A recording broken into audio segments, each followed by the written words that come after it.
I don't know. This is it. I think it's a really hard game to read. There's just so many variables to this because I didn't expect to be going into it off a win at Chelsea for a start. So that kind of, I think that does change the mentality a bit. It's a home game though, right? So we expect to get results against any team at home, to be frank, because that's what it's like at the City Ground. It's in the cup game. From what I didn't go, but from what I hear, the atmosphere wasn't what we'd expect from a league game. Don't know why that was. I think it's still sold out, but it was pretty flat on the pitch, flat in the crowd.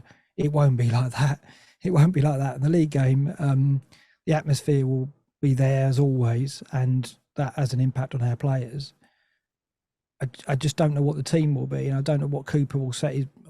I mean, I'd be more confident if I saw a few changes and we playing three at the back again. But I've got a feeling he's going to go four at the back and attack it. Think he'll go four at the back? I think he might. Really? I think I'd be staggered by that, mate. I hope not, but I think the signings he's got are made to give him the flexibility with formations. And when you look at the fixtures and you think, well, home to Burnley, when you start, the season and any promoted side at home, you've got to think, well, we win that game. We go for it.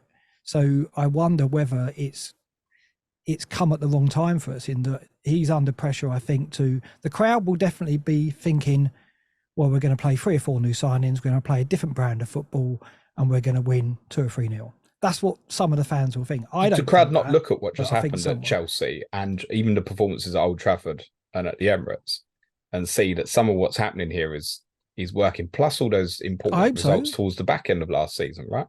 I hope so, but I think the window, because of the 7 signings, because of the nature of those players coming for they'll expect Elanga and Hudson-Odoi to get minutes. I don't know if they will. They'll expect Sangare to be in the starting 11. They'll probably expect Tavares at left back instead of I don't know. I mean, I don't know I think there's going to be a mix of expectation. Whereas if we'd have come off a defeat at Chelsea or draw, we snatched a point, we'd go into this game and I think, now, had we not had the window we had, we go into this game and we play 3 at the back. It'll be, Yates and Worrell, the mainstays of the team, will stay there and we'll play the same way we always have done. And we might, get that 3 points, right? As it is, Cooper's going to be sitting there thinking over this break, well, who do I put in? Who do I risk?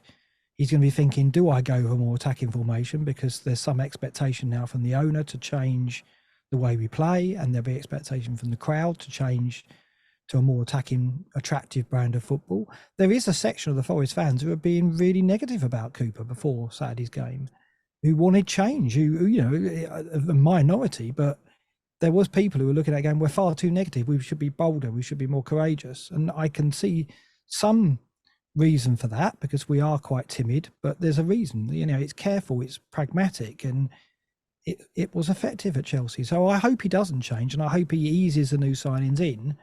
But I worry about a little bit of pressure not to do that. It's also been effective against sides that that are going to have a lot of the ball. And we've kind of ascertained we probably expect Burnley to at least have 6 attempts of it. It's probably at a minimum, to be totally honest, subject to maybe if you go in front, that might change, Jack. But while it stays level or you're behind, you're going to dominate the ball for sure. I'd be very, very surprised, Mark, if he instantly went to a back 4, especially after winning as well. Maybe if you'd had a bad result at Chelsea, understand it more, but I think it's almost like catch-22, isn't it? If he goes to a back 4 and you lose 3-1 at home to Burnley and you're 2 open, it's gone round. And certainly then he'll revert. Oh, City away next. Okay, right, 7 at the back. Let's play 7-2-1.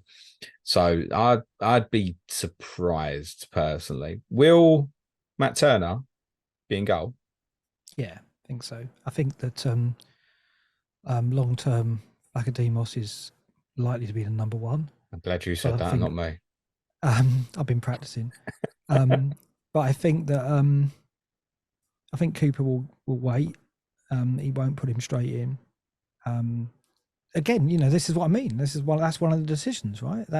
It's a variable that is a bit unsettling, I think. The fact that, we could see a change in goal. That's a key position. I don't want that, but the fact you asked the question means there's some doubt, right? So, you bought a new goalkeeper who's very experienced, who's played Champions League football, who I presume's not rocked up to be the number 2, but then neither would Matt Turner, right? No. So I think Turner starts, yeah. Okay. Wing backs? We're going to get Nuno Tavares at 4.0 flying down the left-hand side instantly, are we? Well, again, it's a possible change there.